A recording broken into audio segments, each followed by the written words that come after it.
Welcome to the session. Here we will discuss about the Indian polity. When we talk about the Indian polity, the first word comes in our mind is that constitution. Okay. जब भी हम Indian polity की बात करते हैं तो first word जो हमारे माइंड में आता है that is constitution. So do we really know why do we need constitution? Why did we have need to frame the constitution? So before knowing the constitution, we should have some idea about the history of Indian polity.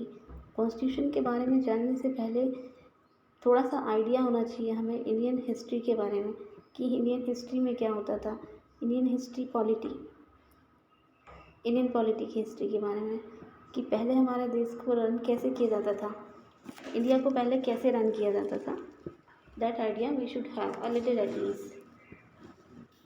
So if we talk about the post independency period, that time the monarchy system was prevailed, right.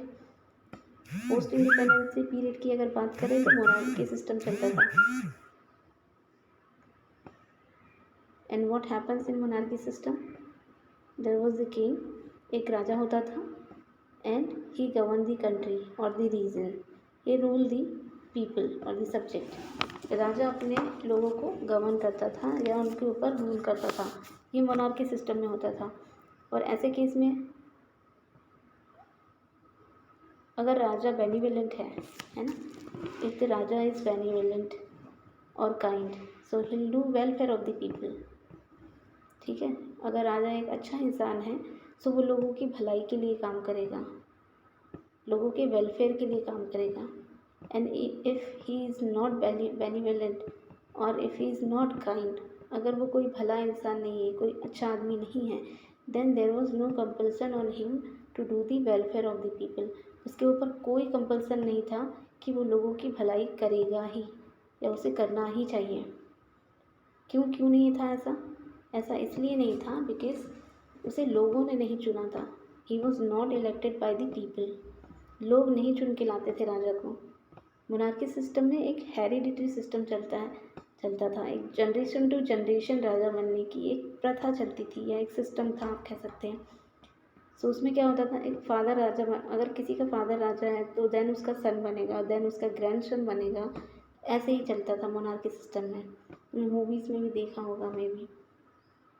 और if in case if somebody else wanna rule the country or govern the country, so उस case में क्या होता है, that person has to defeat or kill the king. Okay, then and then only he can capture his kingdom.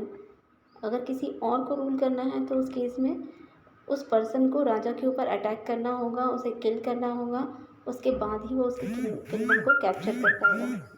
और again वो फिर राजा बनेगा, फिर उसका बेटा एंड देन उसका बेटा. तो ये जनरेशन टू जनरेशन ऐसे ही एक सिस्टम, राजा बनने का एक सिस्टम चला आता था. So it was prevailed in monarchy system. ये मोनार्की सिस्टम में होता था. Then we incline towards the democracy. तो जब हम डेमोक्रेसी की तरफ इंक्लाइन हुए तो डेमोक्रेसी में क्या होता है, dam means people, cracy means rule करना. डैम का मीनिंग होता है पीपल मीन्स लोग एंड क्रेसी मीन्स रूल करना. सो डेमोक्रेसी लोगों का रूल, लोगों के लिए, लोग रूल करेंगे. किसके ऊपर रूल करेंगे? लोगों के ही ऊपर रूल करेंगे. अब लोग इतने सारे हैं, हर कोई तो एक दूसरे पे रूल नहीं कर सकता ना. तो ऐसे में क्या होता है कि लोगों ने, इसलिए ये डेफिनेशन ऐसे बनी है डेमोक्रेसी की definition, for the people, by the people, of the people. This is the democracy, right. तो डेमोक्रेसी में लोग अपने, अब if you talk about the India, अगर हम इंडिया की ही बात करें, so India is a large populated country, right. Here number of people living in India, कई सारे लोग इंडिया में, मतलब एक लार्ज पॉपुलेशन वाली कंट्री है इंडिया. और ऐसे में हर किसी के कुछ अलग काम होते हैं, हर किसी के कुछ डिफरेंट एम होते हैं. Everybody has different aim, different work to do, है ना. Because the India is the diverse country. Diversity है इंडिया में, अलग अलग कल्चर के लोग यहाँ रहते हैं, अलग अलग रीजन से, अलग अलग रीज़न है, रीज़न वाइज लोग अलग होते हैं। कास्ट या कास्ट सिस्टम प्रिवेल्ड है, था, डेफिनेटली था, नहीं है भी। सो अलग अलग कलर के, कास्ट के लोग, अलग अलग लैंग्वेजेस को बोलने वाले लोग यहाँ रहते हैं। सो ऐसे सिस्टम में जब सबके काम अलग हो, लैंग्वेज अलग हो, लोग यहाँ वहाँ दूसरे दूसरे रीजन से में रह रहे हैं, तो ऐसे में अगर हर किसी का काम अलग है, ठीक है, एम अलग है कुछ, सो उनके बीच में कोई क्लैश ना हो, सो उनको कंट्रोल करना इट वाज वेरी इम्पोर्टेंट। उन्हें कंट्रोल करने के लिए एक सिस्टम बनाया गया, and that system is called administration. Okay, to control the people, the system is framed and that system is called administration.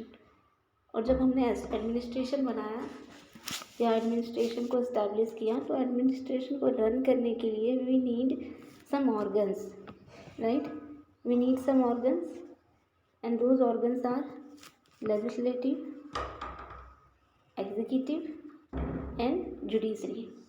तो लेजिस्लेटिव का काम क्या होता है? Law making. लॉ को बनाने का काम किसका होता है? लेजिस्लेटिव। लॉ को इम्प्लीमेंट करने का काम एग्जीक्यूटिव का। और अगर कोई डिस्प्यूट हो जाता है तो उसे रिजॉल्व करने का काम होता है जुडिशरी का।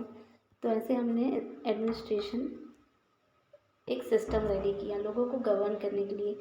चलो, now the system is prepared to govern the people. Fine. Now through the democracy, लोगों ने पावर को अपने हाथ में ले लिया। We have taken power in our own hand, right? तो अब लोगों को चुन के हमने लेजिस्लेटिव में कुछ लोगों को यहाँ बिठा दिया पार्लियामेंट में, और वो लोग हमारे लिए रूल बनाने लगे। अब रूल कैसा बनेगा, कौन सा बनेगा? लोगों की भलाई के लिए ही बनाएंगे। पार्लियामेंट में एक्चुअली लोग आते जाते रहते हैं। गवर्नमेंट बनती है 5 ईयर्स के लिए और देन गवर्नमेंट 5 साल के बाद में फिर से डिसॉल्व हो जाती है। लोकसभा की बात, I am talking over the Lok Sabha, ठीक है। गवर्नमेंट तो लोकसभा में बनती है ना। तो लॉ बनाने वाले लॉ बना रहे हैं, उन्हें कौन बताएगा कि लॉ कौन सा अच्छा है, कौन सा अच्छा नहीं है? इम्प्लीमेंट करने वाले लोग इम्प्लीमेंट कर देते, चाहे लॉ कैसा भी हो। एग्जीक्यूटिव का काम होता है इम्प्लीमेंट करना, लॉ को चेक करना नहीं होता कि आपने लॉ अच्छा बनाया है या लॉ कोई जस्टिस लॉ है या नहीं है, जस्ट एंड फेयर है या नहीं है। ये काम एग्जीक्यूटिव का नहीं होता है। तो इसीलिए to limit the government we again need some provisions to control or to limit the government, you can say। Government को लिमिट करने के लिए again we need a system and that system is called constitution. Okay, government को limit करने के लिए हमें again constitution की ज़रूरत पड़ी, कुछ प्रोविजंस की ज़रूरत पड़ी। और उन प्रोविजंस, वो प्रोविज़न क्या होंगे, कैसे होने चाहिए, यही सब हमारे कॉन्स्टिट्यूशन में लिखा गया है। तो इसीलिए हमने कॉन्स्टिट्यूशन को फ्रेम किया। तो जब कॉन्स्टिट्यूशन को फ्रेम किया जा रहा था तो कॉन्स्टिट्यूशन असेंबली के माइंड में कई सारे क्वेश्चंस आ रहे थे। They have many questions in their mind कि इंडिया कैसी कंट्री होगी, है ना, what the provision we should use for the welfare of, कैसे प्रोविजंस हमें लोगों के वेलफेयर के लिए इसमें ऐड करनी चाहिए। तो ये सारे क्वेश्चंस एक्चुअली कॉन्स्टिट्यूशन असेंबली के माइंड में आ रहे थे। So then they have taken all the measures and frame the constitution, all the must measures and frame the constitution. Then on 26 November 1949 we adopted the constitution को adopt किया गया है ना। Constitution was adopted on 26 November 1949, remember this date, but the maximum provisions implemented on 26 January 1950. This is very important. Maximum provisions जो थे वो implement होना कब स्टार्ट हुआ, 26 जनवरी 1950 में स्टार्ट हुआ इम्प्लीमेंटेशन होना। 26 जनवरी 1930 को नेहरू जी ने कहा था we will celebrate the day Purna Swaraj, complete independency he wanted, complete independency. So to celebrate this day, we celebrate the Republic Day on 26 January.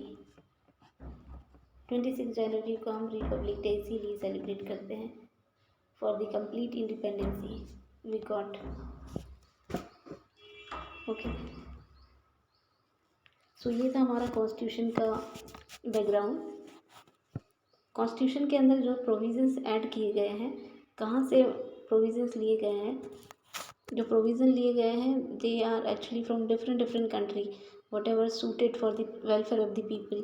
Constitution assembly added all those provision in constitution. So we will discuss tomorrow the provisions और from which country the provisions have been taken. Okay, thank you for watching this session.